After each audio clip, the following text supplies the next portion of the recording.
So last class we have talked about how to read the file, isn't it? किस तरह हम read करते हैं, those things we have discussed.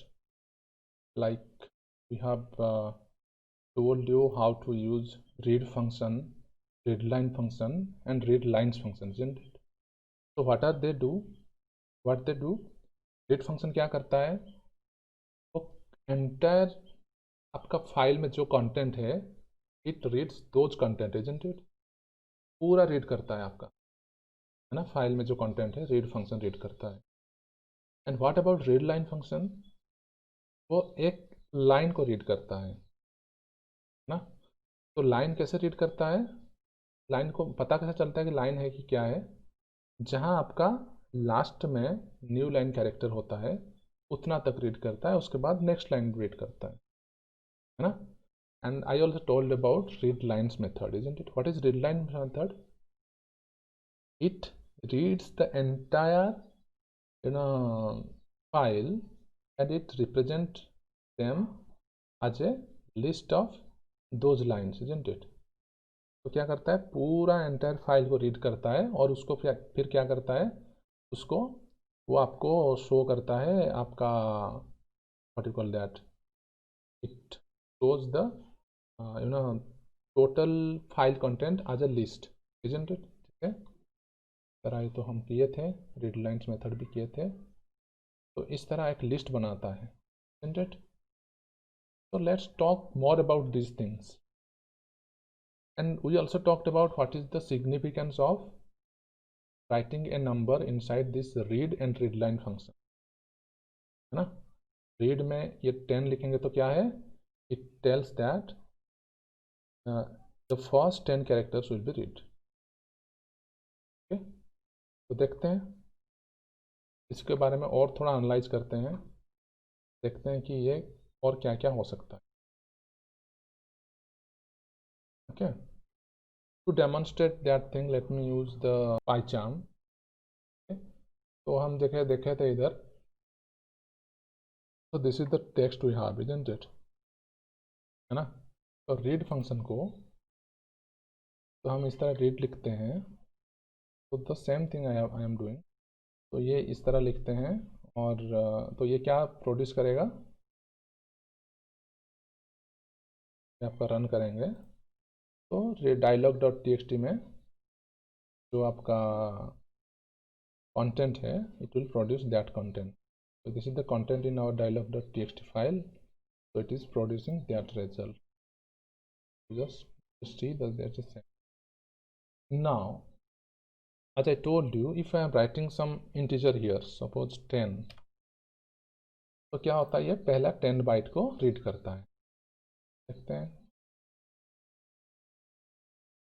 only 10 byte it has read. फिर उसी चीज को हम बार बार रीड करते हैं तो देखते हैं क्या होता है.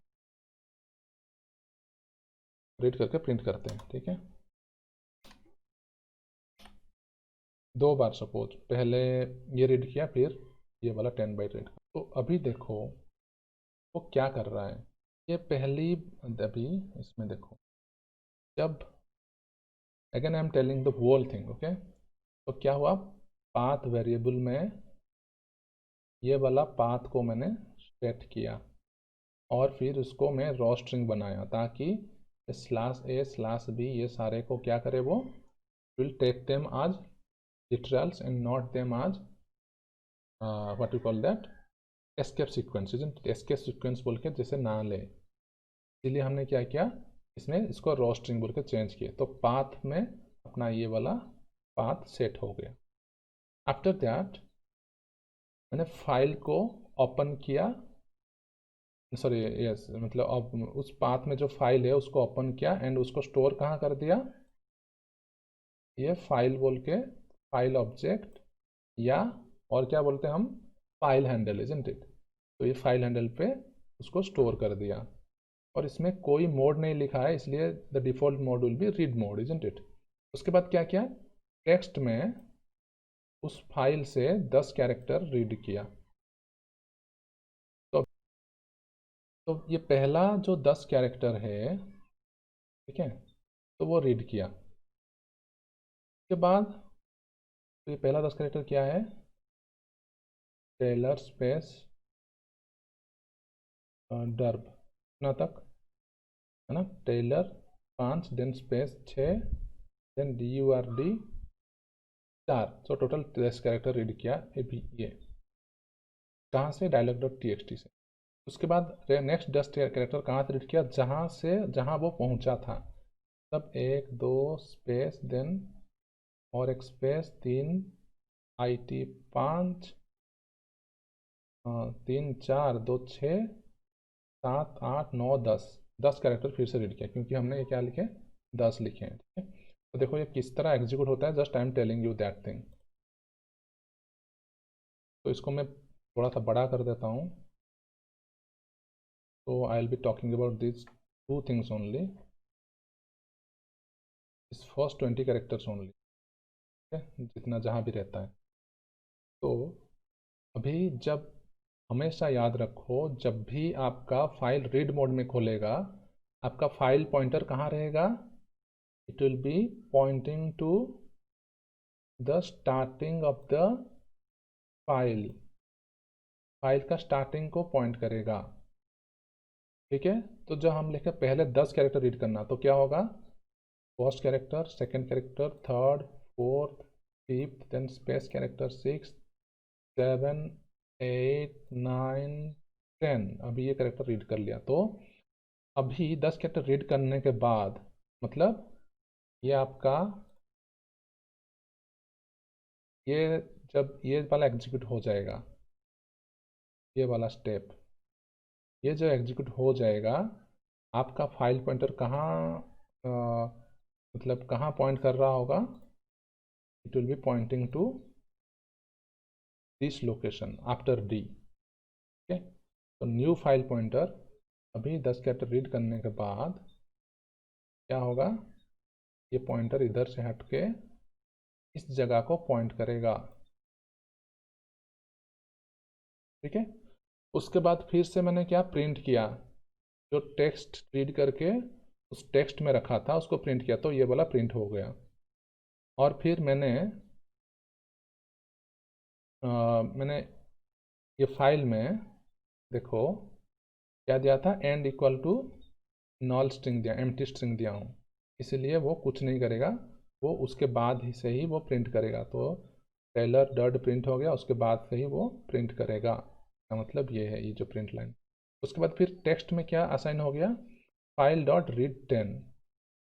तो अभी फाइल पॉइंटर कहाँ है आपका, वही फाइल पॉइंटर ये ब्लैक, जो ब्लैक एरो दिख रहा है उस जगह में। और फिर इधर से क्या करेगा, it will start taking 10 characters from that point position। you see first second third, उसके बाद एक स्पेस है, फोर्थ फिफ्थ सिक्स 7 8 9 10। तो ओ के बाद 10 कैरेक्टर अपना रीड हो गया। तो फिर क्या होगा, अभी आपका फाइल पॉइंटर ओ के बाद ही रहेगा और इस जगह से आपका फाइल पॉइंटर हट जाएगा। तो this is how your pointers, file pointers moves around in your file। ठीक है, और ये कब करेगा, जब आप रीड मोड में ओपन किए हो। ठीक है, जब आप रीड मोड में ओपन किए हो और रीड फंक्शन यूज किए हो, रीड फंक्शन यूज करके उसमें 10 अगर दिए हो। ठीक है, 10 क्या है, नंबर ऑफ कैरेक्टर्स और bytes it has to read from your file. Okay, तो मैं जो बताया था ये समझ में आ गया, किस तरह वो फाइल पॉइंटर मूव कर रहा है। तो ये रीड फंक्शन के लिए भी इस तरह मूव करेगा, रीड लाइन फंक्शन के लिए भी उस तरह मूव करेगा। और रीड लाइंस तो अलग है ना। रीड लाइंस क्या करता है, वो एंटायर फाइल कंटेंट को क्या करता है, लाइन बाय लाइन रीड करके, मतलब एक साथ रीड करके हर एक लाइन को as an element inside a list में रख देता है ना।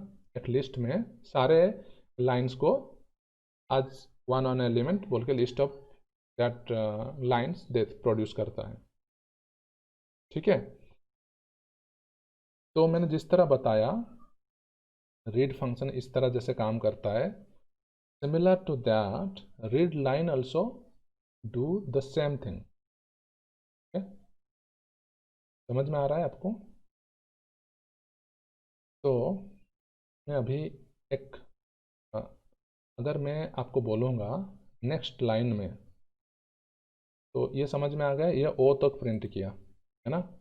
अभी मैं अगर बोलूँगा कि मेरा next line, okay, so the next line, ये तो ओ तक प्रिंट करने के लिए ये वाला यूज किए। फिर नेक्स्ट लाइन में मैं क्या करूँगा, इसमें रीड बोल के है और इसमें मैं सपोज 5 बोल के लिखता, और इसमें एंड में ये स्पेस हटा के मैं क्या करता, इस तरह लिखता, मतलब ओनली सिंपली प्रिंट टेक्स्ट करता और इसमें कोई एंड डेलिमीटर नहीं है। इसका मतलब क्या, वो न्यू लाइन में प्रिंट करेगा। Then tell me what will be the output. Okay, so जिसको आ रहा है वो ट्राई करे वो करने के लिए, नहीं तो जो नहीं समझ में आ रहा है just use look into my explanation. Okay, तो अभी ये बात तो समझ में आ गया क्या है, पहला जब 10 कैरेक्टर होगा तो ये डर्ड, DURD यहाँ है ना, यहाँ तक प्रिंट करेगा, है ना। उसके बाद क्या है, end equal to null character. Null character मतलब फिर से यहीं से ही प्रिंट करना है। फिर 10 कैरेक्टर रीड किया, जैसे ओ तक रीड किया, है ना, 10 कैरेक्टर यहाँ से EN से O तक आपका 10 कैरेक्टर हो गया। रीड करने के बाद क्या हुआ, you see, once I am selecting this number of characters, you can see in this location, जो पॉइंटिंग कर रहा हूँ इस लोकेशन में 10 कैरेक्टर्स दिखा रहा है। ठीक है, इसमें देखो, फिर से देखो, अगर मैं 10 कैरेक्टर, तो 2 कैरेक्टर लेता हूँ DU, तो अभी इसमें देखो 2 कैरेक्टर्स दिखा रहा है। ओके, तो 10 कैरेक्टर कैसे जानते हैं हम, इधर से लेकर इधर रीड किए तो 10 कैरेक्टर इसमें दिखाया, फिर 10 कैरेक्टर रीड किया। बट अभी क्या है, प्रिंट के बाद एंड डेलीमीटर कुछ नहीं दिया गया है, इसका मतलब वो न्यू लाइन में जाएगा। इसका मतलब इसके बाद जो नेक्स्ट आउटपुट होगा आपका वो न्यू लाइन में होगा। ठीक है, तो नेक्स्ट क्या है, 5 कैरेक्टर रीड करने का। इसका मतलब ओ के बाद जो 5 कैरेक्टर वो रीड करेगा, कहाँ स्टोर करेगा वो, it will be storing those 5 characters on to इस टेक्स्ट। टेक्स्ट बोल के जो ऑब्जेक्ट है उसमें स्टोर करेगा। स्टोर करने के बाद क्या करेगा, प्रिंट करेगा, है ना, विथ टेक्स्ट को प्रिंट करेगा। बट प्रिंट कहाँ होगा, ये देखो, ये जब प्रिंट टेक्स्ट किया इसमें हो गया, तो इसमें अगर एंड डेलिमीटर कुछ नहीं है तो आपका मतलब प्रिंट का पॉइंट कर्सर किधर आ गया होगा, न्यू लाइन में आ गया, इसलिए उसका जो 5 कैरेक्टर न्यू लाइन में प्रिंट होना चाहिए। So this is the output. Okay, let's see what is there the dialog.txt। तो ओ के बाद क्या है, एक character, 2 character, 3 character, 4 character, 5 character, क्योंकि हमने 5 लिखे हैं। तो NLY स्पेस A, इसमें देखो, इसमें 5 कैरेक्टर दिखा रहा है, तो ये 5 कैरेक्टर क्या होगा, न्यू लाइन में प्रिंट होगा। Okay, let's run it. तो पहला आपका 10 यहाँ तक, फिर से 10, और फिर NLY A, ये आपका 5 कैरेक्टर रीड हो, मतलब रीड होकर प्रिंट हुआ। तो this is how you can do with the read lines also. तो मैं रीड लाइन्स में क्या बोला था, वो एक लाइन रीड करेगा। But if you are providing any number inside the read lines function, तो क्या करेगा वो, इस तरह, वो जैसे रीड काम कर रहा था उस तरह रीड लाइन्स भी काम करेगा। Sorry, not read lines, read line. Okay, read line भी उस तरह काम करेगा, जैसे रीड काम कर रहा था उस तरह रीड लाइन भी काम करेगा। But the difference between both of them is what, अगर इसमें कुछ नहीं प्रोवाइड करते रीड में, तो वो क्या करता, वो पूरा एंटायर आपका फाइल कंटेंट को रीड करता। बट रीड लाइन में क्या होता, वो सिंपली एक आपका एक एक लाइन रीड करेगा। ओके, तो that is the difference between read and read line. And read lines क्या है, रीड लाइन्स पूरा एंटायर फाइल को रीड करेगा, and each line will be put into one list and it will generate that list. Okay, so this is all about your read line and read line. So let's talk about one most important thing, how we can iterate through your Python files. iterate मतलब क्या, मतलब एक के बाद एक catch करके उसको display करना है या क्या कुछ भी करना है, ठीक है. So that is what iteration means. So that we can do using readlines and readline method. Okay? तो मैंने क्या बोला, इसको आइटरेशन करने के लिए हम रीडलाइन मेथड भी यूज कर सकते हैं और रीडलाइंस मेथड भी यूज कर सकते हैं. तो देखते हैं किस तरह हम आइटरेट करेंगे. ओके, तो जैसे मैंने, तो I will not be changing this thing, जैसे पाथ जैसे करना है वैसे करना पड़ेगा. एंड फाइल को रीड मोड में खोलना पड़ेगा. And after opening that I will be using read line method use करना है. Let's talk about read line first. और इसमें मैं कुछ भी argument, I will not pass any argument inside this read line method. तो क्या हुआ, एक लाइन रीड होके उसमें टेक्स्ट में असाइन हो जाएगा. अभी मैं क्या करूँगा, अभी मैं आइटरेट करूँगा थ्रू योर फाइल. तो अभी मैं इसको हटा देता हूँ. तो हटा देता हूँ, प्रोसेसिंग का पार्ट को हटा देता हूँ और क्लोज वाला ही रखता हूँ. तो आइटरेट करूँगा मतलब क्या, I will be using some loop. तो मैं क्या करूँगा, मेरे को पता है क्या, अच्छा, when to use for loop, when to use while loop.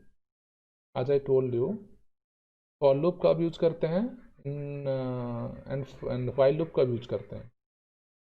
तो in 11th class we know when to use for loop and when to use your while loop, isn't it? तो for loop तब use करते हैं जब हमको number of iterations पता होता है, कितना नंबर ऑफ इटरेशन करना है, कि हमको 10 इटरेशन करना है या 100 इटरेशन करना है या 1000 इटरेशन करना है, तब हम for loop यूज करते हैं, है ना. when we are using while loop, जब हमको इटरेशन पता नहीं है. तो इसमें हमको पता है कि कितने लाइन्स है अपना dialog.txt में, नहीं पता है ना. That's why what we will do, we will use a while loop. Okay, so let's use while loop. तो while loop लिख लिया, ठीक है. तो अभी देखो dialog.txt में क्या है, इस तरह कुछ टेक्स्ट है ना. बट मैं जैसे बताया था, एंड में क्या है आपका, एंड में एक न्यू लाइन कैरेक्टर है. और क्यों बताया था ये न्यू लाइन कैरेक्टर है बोले, कैसे पता चलता है, क्योंकि अगर न्यू लाइन कैरेक्टर नहीं होता तो क्या होता, वो आपका नेक्स्ट लाइन में इस तरह प्रिंट नहीं होता, है ना. अगर इसमें न्यू लाइन नहीं होता तो ये नेक्स्ट में इस तरह आता नहीं है, ठीक है. That's why every line is having a new line character at the end. Okay, तो अभी ये समझ में आ गया. अभी इस तरह लास्ट तक हमारा एग्जीक्यूशन जब हो जाएगा, इसके बाद क्या है, ओके. तो ये आपका लास्ट लाइन है. इसके बाद क्या होगा, इसके बाद एक न्यू लाइन कैरेक्टर है क्या, देखते हैं. न्यू लाइन कैरेक्टर होगा तो वो नीचे आएगा. अगर माउस से आप नीचे की, सॉरी, कीबोर्ड से जब नीचे वाला दबा रहे हो तो वो नीचे नहीं आ रहा है, इसका मतलब ये आपका एंड ऑफ योर फाइल है, ठीक है. End of your file is this thing. तो अभी इसमें कोई भी स्ट्रिंग नहीं है ना. तो there is no string here. तो नो स्ट्रिंग हियर मतलब क्या है, कोई भी स्ट्रिंग नहीं है. तो कोई भी स्ट्रिंग नहीं है को हम क्या रिप्रेजेंट करते हैं, we represent that as a null string, isn't it. इसका मतलब स्टार्टिंग से एंड तक नल स्ट्रिंग कब आ रहा है, जब आपका एंड पहुंच रहा है ना. सारे टेक्स्ट खत्म होने के बाद एंड जब आ जाता है तो ये आपका नॉल स्ट्रिंग है। तो योर OF, और we call it end of file, is a null string. Null string ऐसे लिखते हैं, है ना। तो इसीलिए हम क्या करेंगे, जब इसमें लिखेंगे while, अच्छा, फाइल डॉट रीड लाइन में क्या रहेगा, फाइल डॉट रीड लाइन क्या करेगा, हर एक लाइन को रीड करके उस टेक्स्ट वाले ऑब्जेक्ट में स्टोर करेगा। तो ऑब्जेक्ट क्यों बोल रहे हैं उसको, because we know everything in file handling और in Python specifically is an object, है ना। पाइथन में सब कुछ ऑब्जेक्ट है। तो वेरिएबल हो या कुछ भी हो या कांस्टेंट हो या कोई वैल्यू हो, anything in Python is an object. तो फाइल से रीड करेगा पहला लाइन, रीड लाइन है ना। रीड करने के बाद क्या होगा, तो स्टोर करेगा कहाँ, टेक्स्ट में। ठीक है। तो अभी मैं टेक्स्ट को चेक करूँगा कि वो एम्प्टी स्ट्रिंग हुआ क्या बोल के। तो इसलिए मैं क्या लिखूँगा, वाइल, समझ में आ रहा है, while text double equal to empty string, ये लिखूँगा क्या। अच्छा, वाइल लूप कैसे काम करता है, पहले कंडीशन चेक करता है, अगर कंडीशन आपका ट्रू है तब जाके लूप के अंदर जाता है, नहीं तो लूप के अंदर जाता ही नहीं है। तो ये क्या चेक करेगा, while text double equal to null string, है ना। While text double equal to null string, तो ये चेक करेगा। ठीक है। तो अभी देखो, तो टेक्स्ट में पहले जब रीड लाइन होगा तो क्या आ जाएगा, ये वाला टोटल आ जाएगा, है ना।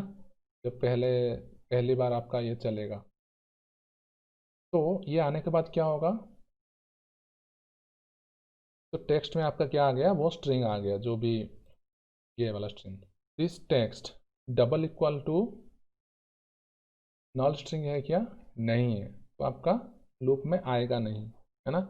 तो हमको कंडीशन क्या लिखना पड़ेगा, कंडीशन आपका आपका गलत है ना। तो हम क्या लिखेंगे, वाइल टेक्स्ट क्या, नॉट इक्वल टू लिखेंगे, ना कि इक्वल टू, है ना। जब तक आपका टेक्स्ट नॉल स्ट्रिंग नहीं हो जाता तब तक हमको क्या करना पड़ेगा, while text not equal to null string, तब तक क्या करना पड़ेगा, उस टेक्स्ट को प्रिंट करने का, है ना, सिंपल। तो have to print that string, print print that text. फिर से बता रहा हूँ, तो फाइल को उस पाथ के थ्रू से आप ओपन किए एंड उसका फाइल हैंडल क्या बन गया, फाइल। देन फाइल हैंडल के थ्रू से रीड लाइन मेथड यूज करें, रीड लाइन मेथड यूज करेंगे तो क्या होगा, वो पहला लाइन रीड करेगा। तो when you are using the read mode, okay, read file access mode, तो क्या होगा, the starting it will start reading from the starting of your file. तो इसीलिए जब फाइल डॉट रीड लाइन करोगे तो क्या होगा, ये आपका पहला लाइन को रीड करेगा। ठीक है। तो पहला लाइन रीड होके आपका टेक्स्ट में आ गया, तो हम क्या लिखेंगे, while text not equal to empty string. ये क्यों लिखे, क्योंकि हमको पता है एम्प्टी स्ट्रिंग क्या है, एंड ऑफ फाइल है। तो फाइल का एंड में ही अब रहता है एम्प्टी स्ट्रिंग। ठीक है। तो इसीलिए ये आपका क्या करेगा, जब तक एंड नहीं आ जाता तब तक ये वाला लूप आपका चलेगा। ठीक है। तो फिर क्या करेंगे, उसको टेक्स्ट को प्रिंट कर देंगे। जब टेक्स्ट प्रिंट हो जाएगा, ठीक है?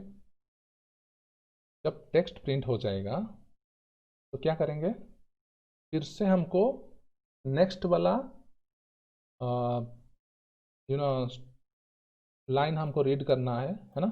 नेक्स्ट वाला लाइन रीड करना है, तो क्या करेंगे, हमको नेक्स्ट वाला लाइन रीड करेंगे। तो इसीलिए मैंने क्या किया, तो कॉपी करके यहाँ पेस्ट कर दिया।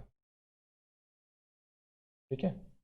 तो फिर से आपको ये रीड करेगा, है ना, नेक्स्ट लाइन को रीड करेगा और टेक्स्ट में रखेगा, फिर चेक करेगा कि text not equal to empty string है क्या, नहीं है। ये कंडीशन सेटिस्फाई करेगा तो फिर प्रिंट करेगा, फिर नेक्स्ट लाइन को रीड करेगा। सेकंड बता रहा हूँ इस वाइल लूप को। While text not equal to empty string, तो पहला जब रीड करेगा ये वाला, तो ये वाला कौन सा रीड करेगा, क्या होगा, ये वाला जब पहली बार रीड करेगा तो क्या होगा, ये तो टेलर थर्ड ये वाला लाइन रीड करेगा लास्ट तक। लाइन रीड करने के बाद लास्ट में क्या है आपका, न्यू लाइन है, इसलिए क्या होगा, वो नया लाइन में आ जाएगा। फिर अभी ये इसको पॉइंट कर रहा है, बट टेक्स्ट में क्या हो गया, ये वाला स्टोर हो गया। Then while text not equal to null string, अभी टेक्स्ट में क्या है, ये वाला है, तो ये not equal to null string, so condition क्या होता है, सेटिस्फाई हो गया। So once the condition satisfy it will get inside the while loop. फिर क्या होगा, प्रिंट टेक्स्ट, तो टेक्स्ट पहला प्रिंट क्या करेगा, टेलर डॉट वाला जो पहला लाइन प्रिंट करेगा। उसके बाद क्या होगा, फिर से हम क्या किए, text equal to file dot read line, तो फिर ये मतलब अभी जो फाइल का पॉइंटर कहाँ रहेगा, इस लाइन के बाद, है ना, नेक्स्ट लाइन में। तो नेक्स्ट लाइन से पूरा लाइन रीड करेगा, वो रीड करके फिर न्यू लाइन में आ गया होगा, क्योंकि लास्ट में न्यू लाइन है। तो फिर क्या होगा, उसके बाद फिर टेक्स्ट का जो वैल्यू है वो टेलर डॉट वाला नहीं रहेगा, कुछ दूसरा बन गया होगा। तो वो बनने के बाद फिर क्या होगा, फिर से कंडीशन चेक करेगा। इस तरह व्हाइल लूप काम करता है। तो it will check whether text not equal to your empty string, तो है क्या, नहीं है। तो एम्प्टी स्ट्रिंग कब आएगा, जब आपका कंप्लीट थिंग रीड कर लेगा। it will when it will read the entire dialog.txt, then only it will be reaching your null string. Okay, so this is how you can iterate through your this dialog.txt. Okay, iteration through a file. I hope the idea is clear. So let's run it. If you're not getting, then you can just watch once or twice. You can definitely get what to do. You see, तो इस तरह आपका ready किया, but देखो इसमें क्या है, इसमें there is no new line, but here it is having a new line, है ना। तो इसको हटाने के लिए मैं क्या करूँगा, क्यों इस तरह है, क्योंकि हमने प्रिंट टेक्स्ट किए हैं, है ना। तो इसमें क्या करूँगा, एक एंड डेलिमीटर नल स्ट्रिंग दे देता हूँ कि उसमें न्यू लाइन नहीं लेना है, नल स्ट्रिंग लेना है एंड को, ठीक है। तो अब जब ये करेंगे तो it will be printing the same content as dialog.txt। तो अभी देखो में कोई एंड न्यू लाइन नहीं रहा है, and it is showing the original dialog.txt। This is how you are iterating through your file using the readline method. How we can iterate using the readlines method? अच्छा, तो readlines क्या करता है, वो entire file को क्या बना देता है, एक लिस्ट बना देता है, और सारे लाइन को उस लिस्ट में स्टोर कर देता है ना। जैसे कि मैं अगर टेक्स्ट में रीड लाइन्स करता हूँ, फाइल लूप को मैं हटा देता हूँ, हटाता नहीं हूँ, let me just comment it out, comment कर दें तीनों लाइन को। अभी text equal to file dot read lines किया, फिर टेक्स्ट को रीड करूँगा, सॉरी प्रिंट करूँगा, प्रिंट टेक्स्ट, ठीक है।